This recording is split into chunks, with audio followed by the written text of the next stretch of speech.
Welcome to the Ganaraska Hiking Trails Association presentation of Nature Deficit Disorder and its Impact on Trails by Terri LeRoux.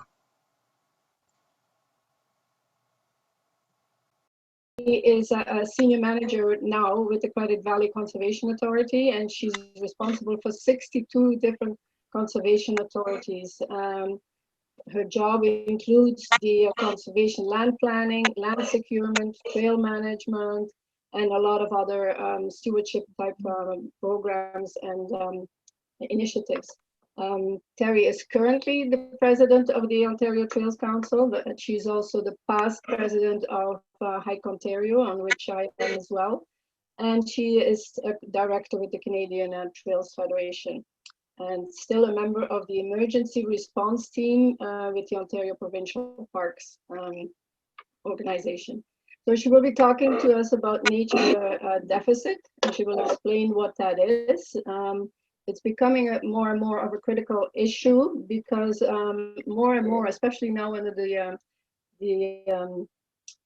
pandemic, people are spending more time indoors than we have before. So especially with technological changes, when people are working from home, kids are working, attending school from home, and so on. So without further ado, actually, I'll let Terri then talk about something she's quite passionate about, and which is nature deficit disorder, especially as it relates to children and their connection to nature. Terri, over to you then. Thanks so much, Frieda. And thank you for having me this evening. Sorry. So good evening again, and thank you for having me. Thank you, John, and to the Pine Ridge Club and to the Ganaraska Hiking Trail. As Frieda mentioned, to speak about two of my passions, which is connecting more especially children to nature and trails. I live and breathe trails. More specifically, what I want to talk about tonight is the epidemic of nature deficit disorder and the impact it's having and will continue to have on Ontario's trail sector. So let's start with the fundamental question, is nature deficit disorder, which can also be described as a disconnect with nature, really something we need to worry about? And the answer is yes. It is a resounding, very loud yes. And in fact, that answer is quite simple. But the reasons we should be worried and the diagnosis of nature deficit disorder and the implications are much more complex. That's what I want to talk to you about tonight, is the complexity of this issue. I'd like you to take a moment to reflect on these words. Think about what these words have in common. They're nature words. I'm sure everybody assessed that pretty quickly. So true. But the other thing they have in common is that they've all been removed from the print version of the Oxford Junior Dictionary. The Junior Dictionary, which is aimed at readers around the age of 7, contains 10,000 words and phrases that are selected using several criteria, including how often words are used by young children. In response to the outrage from conservationists, Vinita Gupta, who heads children's dictionaries at Oxford University Press, wrote that changes in the world are responsible for changes in the book. She went on and elaborated that when you look back at older versions of dictionaries, there were lots of examples of flowers. That was because many children lived in semi-rural environments and saw the seasons. Nowadays, the environment has changed. The decision to remove nature words is due to the reduced presence of nature in children's lives. And finally, she elaborated, the dictionary contains language that children will commonly come across at home and at school. So for us, as nature words fade out of our home and school environments, we get to think about what words have taken their place. No surprise, quite logical. They're all technological in nature. It makes a ton of sense. It's just hard, and it's a shame to witness the transition away from nature to make space for technology. There was, however, one nature word that was added to the children's dictionary in the last decade. Endangered. And what I think is endangered is future generations' connection to nature and to places and spaces like the very trails that you care for. The future of stewardship ethic is endangered, in particular, the shrinking genetic pool of environmentalists, conservationists, and other stewards. Studies of environmental activists indicate that childhood experiences are significant precursors for adult activism on behalf of the environment. Hands-on experience during this critical time of childhood, not systemic knowledge, is what counts in the making of a naturalist. The evidence, the signs, the symptoms of this endangerment are all around us. The Children in Nature Network cite a study that demonstrated that children can easily identify 1,000 corporate logos, but less than 10 native trees from their own backyards. Try it with the kids in your life. See if they know if the moon is waxing or waning, if a berry is edible or poisonous, if that bird song is for mating or warning. And this, to me, echoes another issue. Many people in my life, adults and kids alike, understand and relate to global environmental issues much better and much more than local environmental issues. They can't name the species of tree in their backyard, but they can conjure up a satellite photo of their region. They can't identify, the backyard bird song, but they empathize with the sorrow of polar bears. And it seems to me that more and more people are uninformed about their local environment and the place they actually live, but in contrast are incredibly tuned into the planet as a whole. So while they may care immensely about an oil spill in an ocean thousands of kilometers away, as they should, they can't name the source of their local drinking water. This is what a nature disconnect looks like. Another sign is that pediatricians are reporting they're seeing fewer and fewer injuries from outdoor recreation pursuits such as tree climbing and fence jumping. So the typical ways we all got hurt as kids, doctors just aren't seeing that anymore. What they're seeing more of are repetitive stress injuries from youth who spend a lot of time using computer keyboards or video game controllers. Call me a terrible mom, but I'd much rather my kid fell out of a tree. Bruises and scrapes, they're a part of childhood. Carpal tunnel syndrome should not be. But the numbers tell the real story. In Canada's 2020 Participation Report Card on physical activity of children, found that only 39% of Canadian kids get 60 minutes of physical activity per day. 61% of youth are failing to meet the daily requirements of Canada's physical activity guide.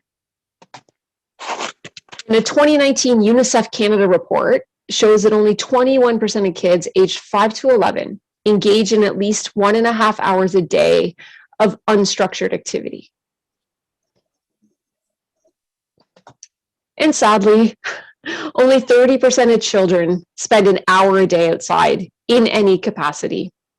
The National Trust in the UK did a study, and they reported that 40% of children in the UK do not spend any time outdoors, aside from getting from one indoor location to another.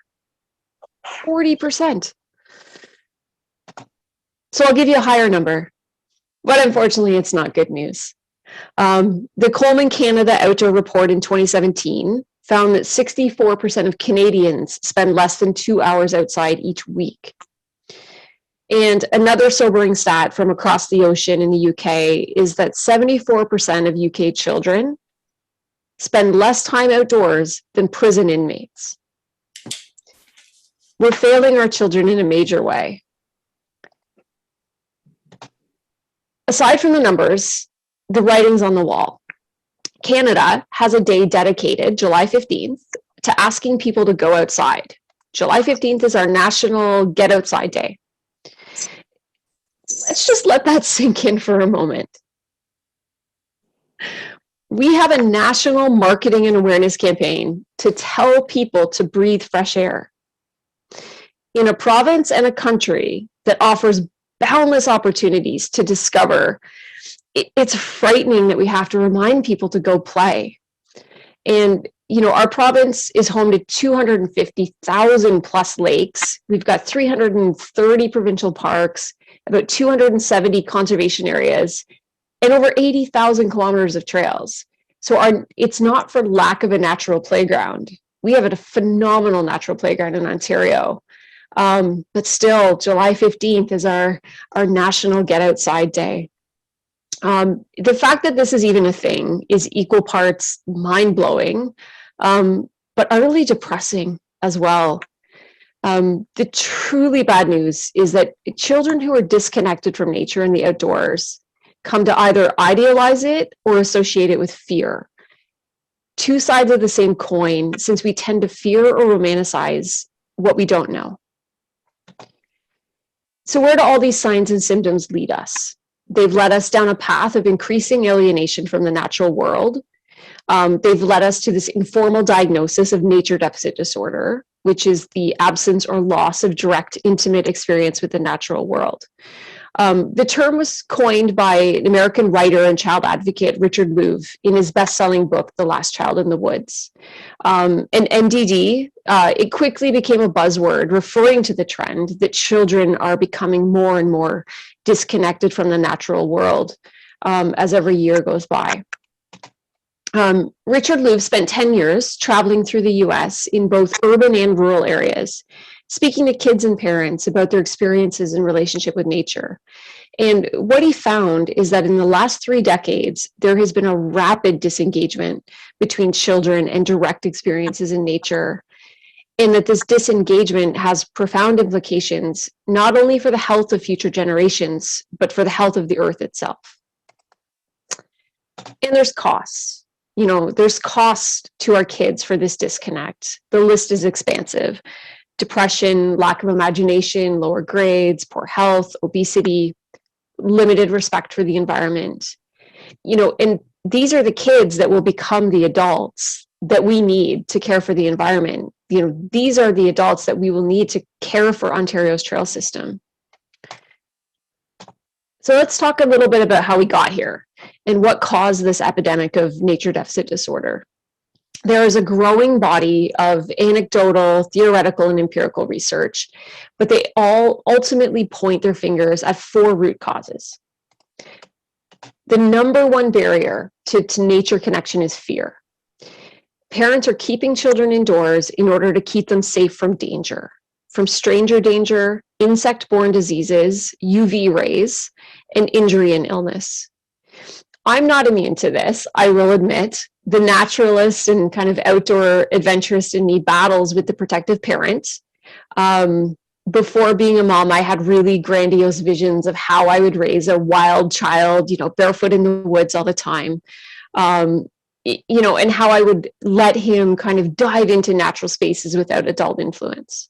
But then, and I can see all the, you know, the mums and dads probably smiling, is then I had an actual child, and the struggle became very real.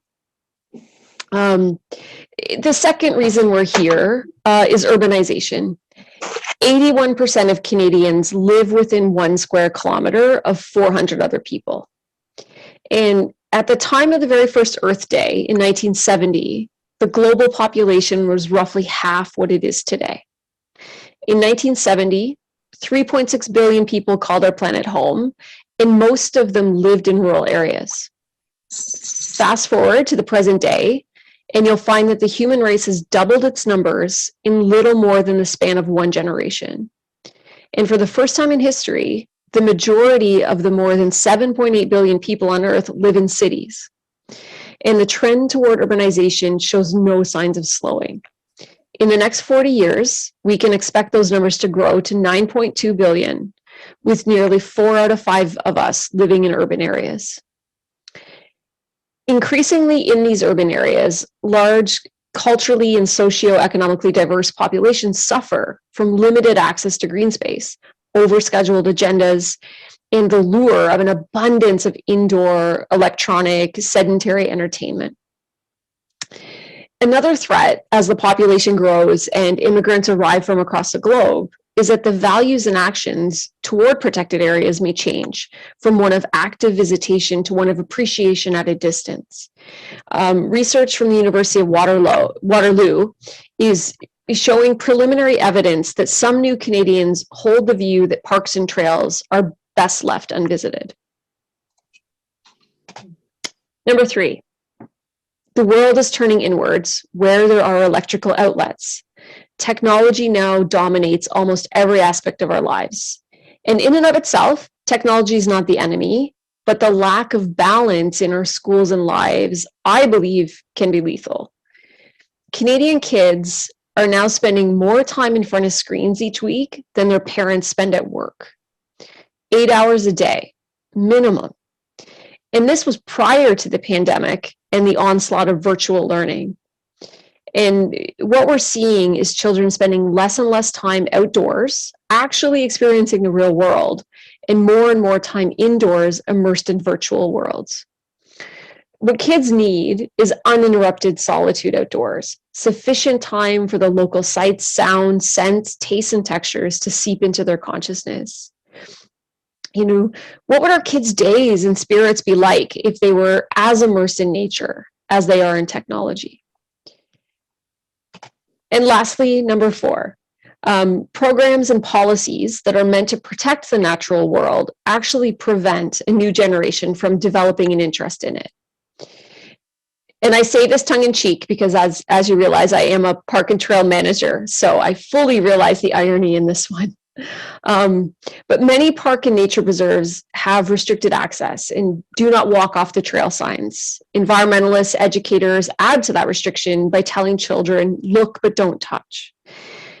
And while they're protecting the natural environment, we have to question the cost of that protection on our children's relationship with nature. Ontario has the Children's Outdoor Charter, and that charter affirms every kid's right to hike, fish, swim in a lake, sleep under the stars, and build a fort. But if you don't have access to private forested land, where in Ontario can you build a fort? Because it surely isn't in a provincial park or conservation area. Further, on the kind of nature bullying trend is, the media and its constant stories of environmental apocalypse certainly don't help the case. So why does any of this matter? It matters to me because never in my life have I ever met someone who's passionate about something they cannot name. People will not protect what they do not understand and value. And, I, for one, want assurance that infinite generations will value, protect, and honor the natural environment and critical assets like Ontario's trail network. But right now, I ask myself, where will future environmental and trail stewards come from? Who will our donors and our volunteers be? Who will our municipal, provincial, and national leaders be? What happens when a child that is disconnected from nature and does not value nature at all or trails grows up? There are 3 reasons why tackling nature deficit disorder really, truly, deeply resonate and matter to me. And number 1 is that I believe wholeheartedly in the value of primal landscapes in shaping character. We need to help kids find their one true place. Everyone has one true place. I have it, you have it. It's a piece of land or water that calls to you and brings you sustainable happiness and contentment. And the environment that shapes our childhood foster a sense of authentic human attachment and belonging to land. It's knowing who you are by knowing where you are. And attachment to land is not only good for the child, it's good for the land. Number 2, children need to learn the difference between loneliness and solitude. And I, for one, believe this is impossible in the absence of nature. Contemplative time spent in nature, or the sacred quiet, is something that all children deserve. In the hum and buzz of urban life, it's really hard to turn away from it all. We've become input junkies, constantly consuming information. Microsoft Canada recently reported that the average attention span is now down from 12 seconds in the year 2000 to 8 seconds. That is less than the 9-second attention span of an average goldfish. But disconnecting and slowing down to the pace of nature can take kids back to a place of sustained attention.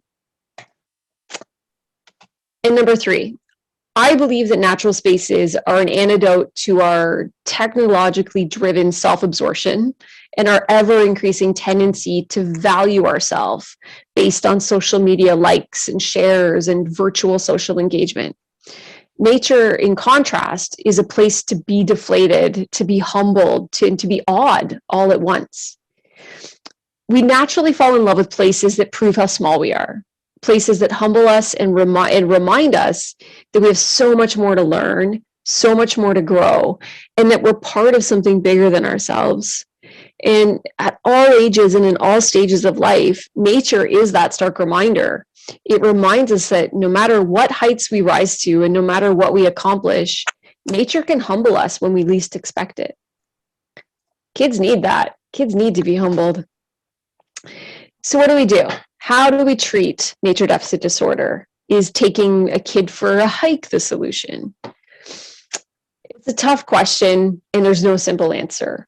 The 3 greatest environmental challenges of our time: climate change, the threat of biodiversity collapse, and the disconnect between. We can't do much about one without addressing the others. We have to individually and collectively and actively work to break down the barriers that are keeping kids away from nature. City planners, educators, parents, community agencies, elected officials, everyone has a role to play. Because one walk in the woods is not going to change things. Connecting kids with nature has to be a local, provincial, and national priority every single day, not just on July 15th. Children will only go as far along the nature continuum as their community supports them to.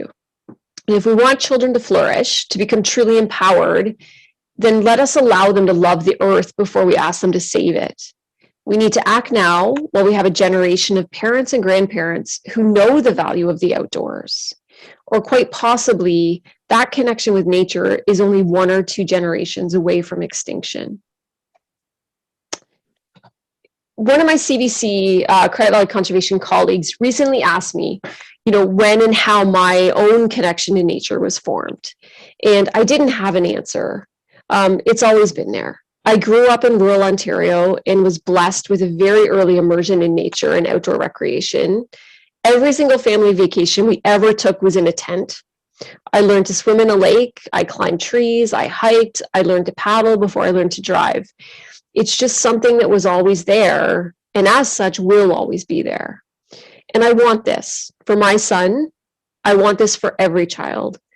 I don't want them to know the answer to that question either. I don't want nature to be a destination or an experience or a vacation memory. I want nature to be home. And so I call on everyone here tonight to think about what you're going to do. What actions, big and small, you can take to strengthen a kid's connection to nature, because it's an investment in them and an investment in tomorrow. And if I'm asking you to do that, it's only fair, that I show you that I practice what I preach, and I truly do. I have this wonderful little guinea pig, as I've mentioned, my 11-year-old son, Luke. And Luke turned everything I believed about how I wanted to raise a wild child upside down. Independent, free-roaming, climbing, risk-taking. This is what I envisioned. But in his 11 years on this planet, Luke's epilepsy journey has challenged him with as many as 16 seizures a day, countless tests, hospital visits, heart issues, and many, many years of him needing to take more than 10 pills a day to keep the seizures away. And those meds, while necessary, they messed with every single part of him. His cognition, his language processing, his dexterity, his coordination, his emotions, his endurance, his self-efficacy. So as a mom, this was not a kid I could send out into the woods by himself and say, come back when the street lights come on. I couldn't let him responsibly freely roam and take incredible risks. So instead, I've been his constant outdoor companion, and very happy to report that he is definitely an outdoorsy kid. He took his first hike at 7 weeks old, his first Algonquin trip at 5 months, and he's logged more trail and paddling kilometers than most adults I know. The current company, the likely exception.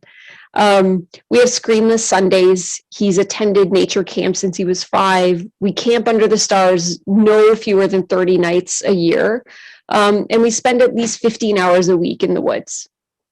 But he is also a complete and utter video game junkie. And that just goes to show that the best of intentions don't always work. But I've come to accept balance and the concept of good enough. Luke is always eager to go outside, and he never chooses video games or screens over real life. He can easily name 10 plant species in our local forest. He knows where our local drinking water comes from, and he can tell whether the moon is waxing or waning. So it's good enough. And this is the mom brag part that I'm going to indulge myself and just bring you along for the ride. But despite the raging pandemic, 2020 was really momentous for us. We set a goal to do 100 hikes together, with hike number 1 on January 1st, 2020, being Luke's very first drug-free hike. So in 2020, we were weaning him completely off his seizure meds, embarking on a drug-free existence. And it was a gamble, and it was incredibly fear-inducing. It was exhausting, but it was hope, and it was faith. And on December 31st, 2020, we logged hike 112, completely drug-free and seizure-free. And I truly believe that the healing power of nature had a tremendous amount to do with this. And the best part of that journey were the hundreds of hours we spent one-on-one, talking, sharing, laughing, and making a lifetime of memories in nature, outdoors, on trails. But I've created a monster, so be careful what you wish for, because we're only 116 days into the year, and we've already done over 100 hikes this year. So my legs are tired. Normally, I would end my talk here, but I'd be remiss not to touch on the impact of COVID-19 and what it means for nature deficit disorder. And at this time of global crisis, the importance of access to green space for physical and mental health has been starkly highlighted. Nature and green spaces are being recognized for what they are. They are an essential service. Pandemic-weary Canadians have turned to nature to help them deal with COVID-19. According to an ISPIS poll conducted by the Nature Conservancy of Canada, 94% of people credit time spent in nature with helping them to relieve the stress of the pandemic.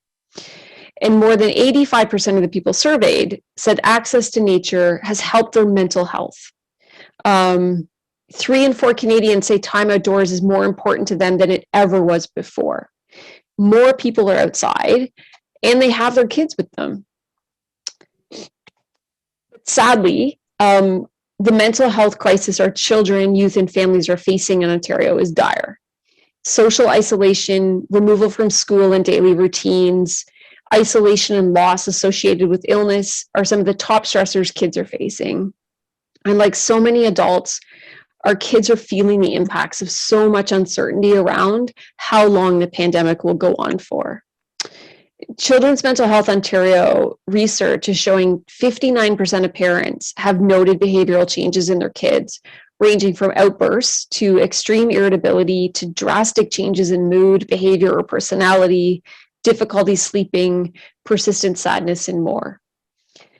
And even before the pandemic started, 28,000 children across Ontario were on a wait list for more than 2.5 years for mental health care.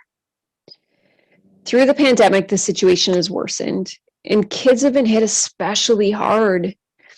School routines are disrupted. Kids are facing new pressures to learn online. They've lost their regular activities, their social networks. They're grappling with anxiety and depression and grief and loss. These impacts have been enormous. Half of Ontario's parents report having concerns about their child's level of anxiety, and 1/3 have had a child miss school due to anxiety. Mental health care centers are seeing cases of more severe mental illness in kids, including dramatic increases in the number of kids coming to hospitals with eating disorders. Walk-in clinics are seeing double the volumes of last year. Thousands of kids are struggling, and some are suicidal. Canada's youth suicide rate is now the 3rd highest in the industrialized world. And what we know is that 70% of mental health problems have their onset during childhood or adolescence. So I think it's worth reflecting on, could nature help? The other issue that the pandemic has truly highlighted is the social inequity. We know people are taking to nature like never before. We're seeing it on our trails and in our parks. However, COVID-19 has revealed the inequalities that exist when it comes to accessing those green spaces. Access is unequal. More affluent areas have access to a higher percentage of green space. These inequalities existed clearly before COVID, but the pandemic brought a wider awareness that easy access to green spaces and trails is not an opportunity available to everyone. It differs depending on where you live. Affluence allows people to buy homes in areas that have more green space and access to nature, less air pollution, and more space for physical activity. Affluence also allows for the availability of personal transportation to travel to green spaces and the financial resources to afford an excursion. These limited opportunities to access outside space particularly affect children living in disadvantaged areas who are subject to green poverty. The provincial lockdown and the stay-at-home orders further exacerbate the issue. Large urban populations are competing for use of the same small outdoor crowded spaces. And traveling outside of their home area, if access to transportation is even available, leads to public shaming, risk of enforcement, and creates a public health risk. And then there's what we're seeing on the trails and in the parks. And, sadly, this is the most evident way nature deficit disorder has reared its ugly head during the pandemic. As more and more people take to the outdoors, in absence of other things to do in their typical activities, the evidence of their disconnect to the natural world is left behind for the rest of us to clean up. What we're seeing is overcrowding of natural areas and trails, so much litter, trespassing and trampling of ecologically sensitive areas, feeding and baiting of wildlife for photos, destruction of vegetation, setting fires. The signs of a nature deficit disorder afflicted society are everywhere nowadays. Leave no trace is a seemingly unknown mantra and almost like folklore. We're now seeing firsthand the damage that nature deficit disorder can inflict on the earth and on our trail systems. Our natural and cultural heritage is under pressure and under threat. Wildlife are being disturbed. Trails are eroding. Natural resources are being destroyed.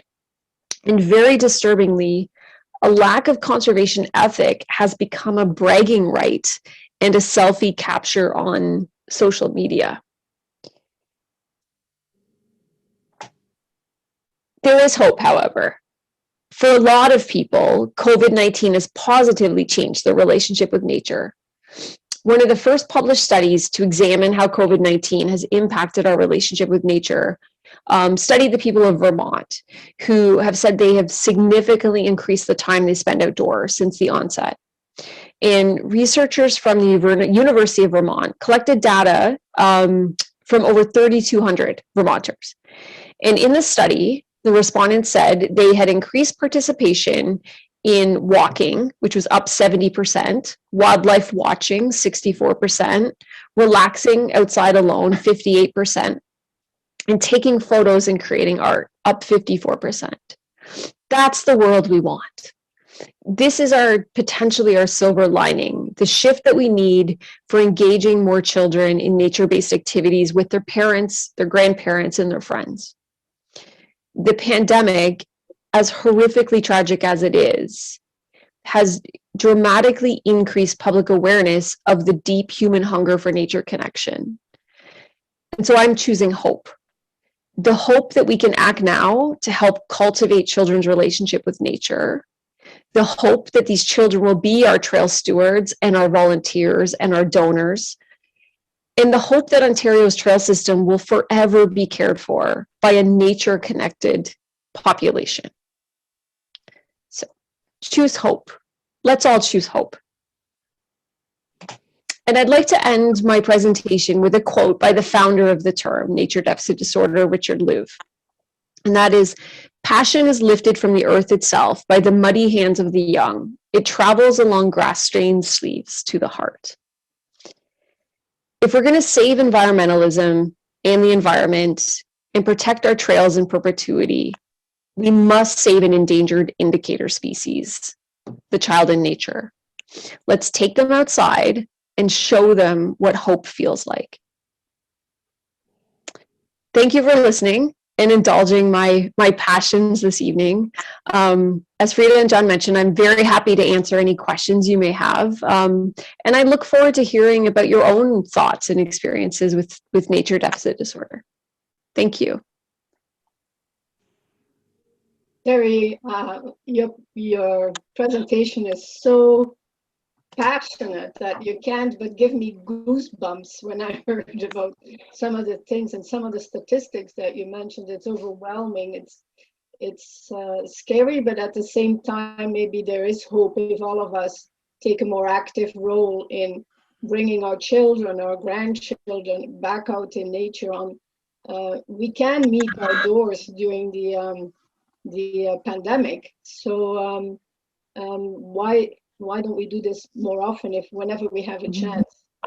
Some of us can't, but I think a lot of us could play a big role in that. So I also wanted to thank you for taking on the role of president of the Ontario Trails Council. I don't think we could have anybody more passionate about trails and how good they are for us as having you there at the helm of the Ontario Trails Council. So thank you very, very much for your presentation and for your passion for trails. Thank you. So we'll open it up to questions to Terri, if anybody has any or comments. Yeah, so Terri, first of all, if you could stop slide sharing, please. Thank you. Yes, so thank you again for a very excellent presentation. And yeah, so that was quite fascinating. And I'm glad that you managed to get together and find a hopeful end to it. Somebody asked if it is being recorded, and yes, it is. So hopefully within a week or so, I'll be able to send out through Frieda a link to the YouTube, and people can watch it there and send it to their friends and colleagues. So a couple of my personal experiences. My wife and I are very fortunate enough, we have a rural property between Peterborough and Coburg. And at one stage, we were involved with a charity that wanted to take underprivileged children and show them theatre and take them to ball games and stuff like that. And so we said to them, yeah, it would be great if we could bring our kids out. We have 100 acres, we have a 30-acre woodlot. We could have some kids come and run around there. And we got together some outdoor educators who were prepared to do it. We had the kids, we had the buses. The thing we couldn't get is the insurance. And the whole thing ended up failing because I couldn't get insurance to cover them for running around in the woods, which was crazy. And the other thing that's bugging me at the moment is I had 2 backcountry camping trips planned. So this is solo backcountry camping by someone who's had their first dose of vaccine, and they were cancelled to prevent the spread of COVID, which just strikes me as crazy that the backcountry campsites should be closed. I don't know whether it's worthwhile attempting to campaign against that, or we just wait and hope that on, I think it's May the 20th, when the current lockdown ends, we can actually go and use the backcountry campsites. Anyway, that's my 2 cents worth. At this stage, if anybody wants to unmute themselves and talk or if anyone wants to put a question in the chat, or whatever you want to do in the way of contributing to the conversation. I also wanted to make a comment, if I may, that beside July 15 being the Get Outdoors Day, the Ontario parks are actually opening their doors during the weekdays, Monday to Thursday, free of charge. So I think that's an opportunity for us to go and explore more nature with family or friends at no cost. So, hi, Kenny B. Hi, Frieda B. Thanks, Terry. That's my mom there, Frieda. I just wanted to appreciate you for doing this talk. I just finished my master's, and I wrote quite a bit about, Richard Louv and Shinrin Yoku in Japan, and they're recommending treatment for mental illness in the woods already by doctors. And so just again, kind of naming how important it is to have this presented sort of on all platforms. The impact of COVID as well. I work in a residential treatment program for adolescents with addictive behaviors. And the initial part of the program is that they spend 6 weeks in the woods, regardless of the time of year, and just, connecting with nature, connecting with themselves as well, returning to play, dealing with sort of the natural consequences of being in the elements. And, as far as COVID, we've been able to continue to operate, but we have camp trips that are certainly going to be impacted, similar to John, not being able to go to Crown Land. We usually use Algonquin in the summer. We're at risk of allowed to go there. Last year we were made the exception, and hopefully we are again. But I just want to say, as far as being in this setting, there's a lot of anecdotal, I guess, evidence as far as how these environmental programs are contributing to, in this case, adolescent mental health. But our program in particular, we're actually developing a huge database of evidence, from surveys from these students. And I think that if more of these, whether it's summer camps, residential programs that utilize the environment, can collect all this data, there actually will be more evidence to support Richard Louv and other programs to promote and advocate the importance of having this, in schools. Whether that becomes mandatory, spend a week in the woods as part of your elementary or high school education.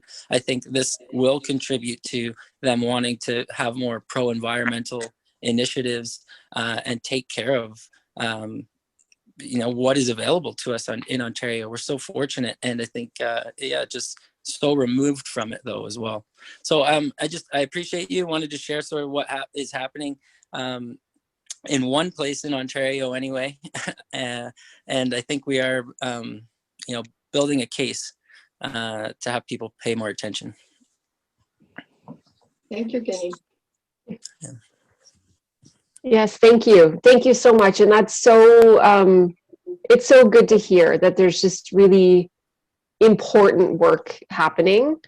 Yeah, that inspires me. Your work inspires me. So we should connect. So I think there's an opportunity definitely to maybe share some research and talk about, how do we really move this? Like talking about and raising an awareness and having these conversations is a critical part of that. But the challenge, like with any issue, is but then how do we move it? How do we move it forward and create some momentum that it will actually resonate outside of the groups of people who already get it? You guys already get it. You're here. The fact that you're interested and that you showed up tells me I already, you're an invested audience. So yeah, just anything evidence-based, and if we can provide the data, then I think it will, make people pay attention who can actually influence change. With the students in this program in particular, one thing they say about being in the woods for those 6 weeks, they spend up to a year or two in this program, and that is a piece that they remember for the entire duration and after. The adolescents now that are going on canoe trips, just taking hikes in the woods, and maybe they still use substances and maybe they still have challenges in their families, but they're actually getting outdoors and they can do it, on their own or with friends. And, it's just a huge impact on their well-being. Anyway, thank you. Thank you. I see that Mary has her hand up. Mary, do you want to ask a question? I do.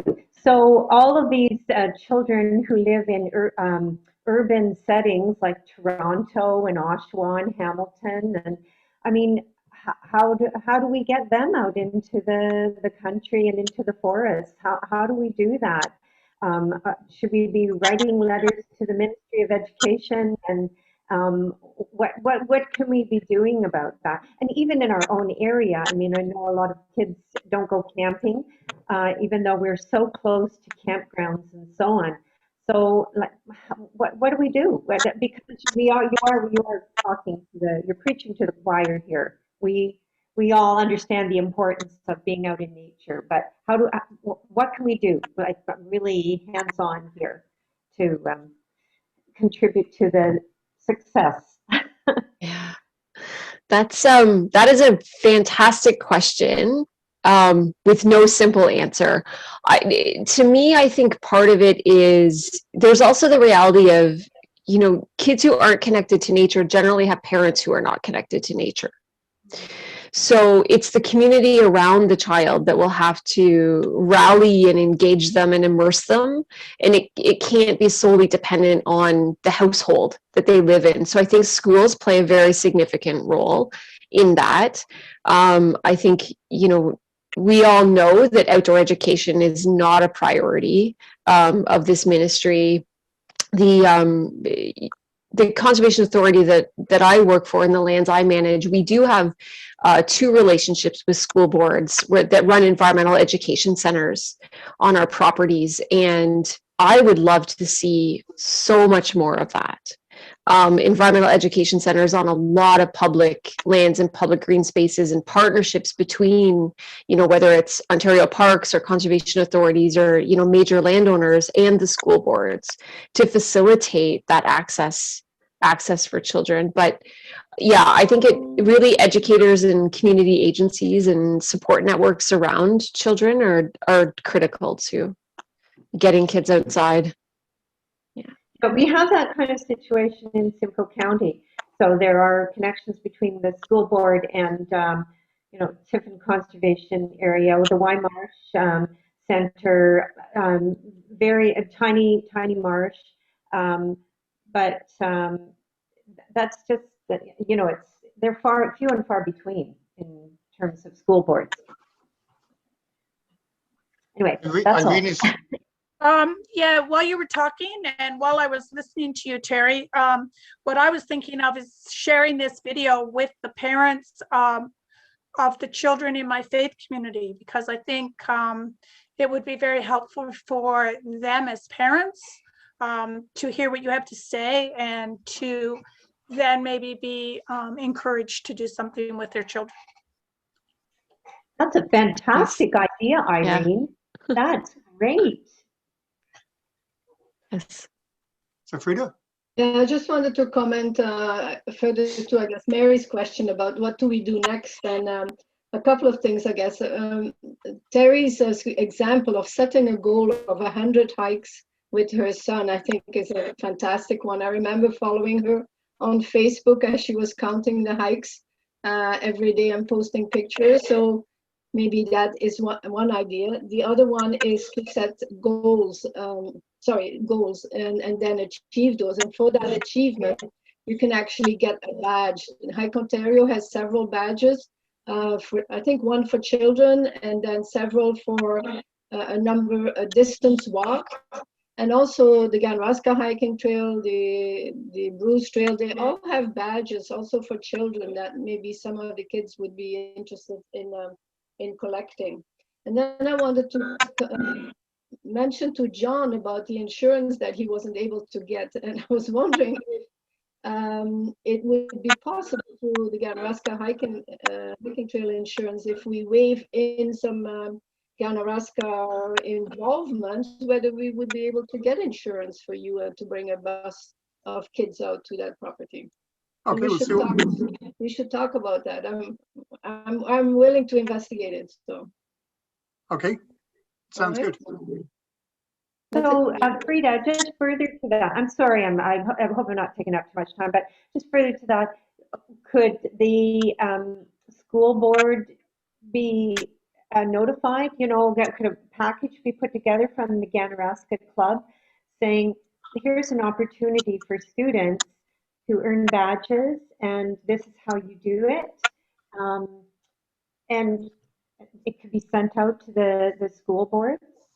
I know a good volunteer who might be able to put a package together. I'm looking at you, Mary. Okay. I'll help you with it. Okay. Thank you.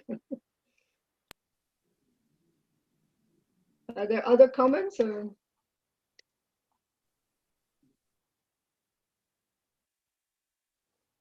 At the moment, I don't see any further questions. I don't see anyone raising their hands. So I'll give people a couple more minutes to, if they have any last minute thoughts that they want to do. Otherwise, maybe we'll thank everybody and call the meeting to a close. So does anybody else have anything they need to say at this stage? No, I just wanted to thank Terri again for making this presentation, for sharing her experience with her son as well, and how successful that has been in terms of his health condition. So I think there's hope for many other children, maybe, if we get a chance to bring them out in nature. So let's do that and work towards some goals. So thank you very much, Terri. Lovely to have you. And I'm hoping that we can post this recording, not just on the Ganaraska hiking website, but this recording was a lot better than the one Hike Ontario did.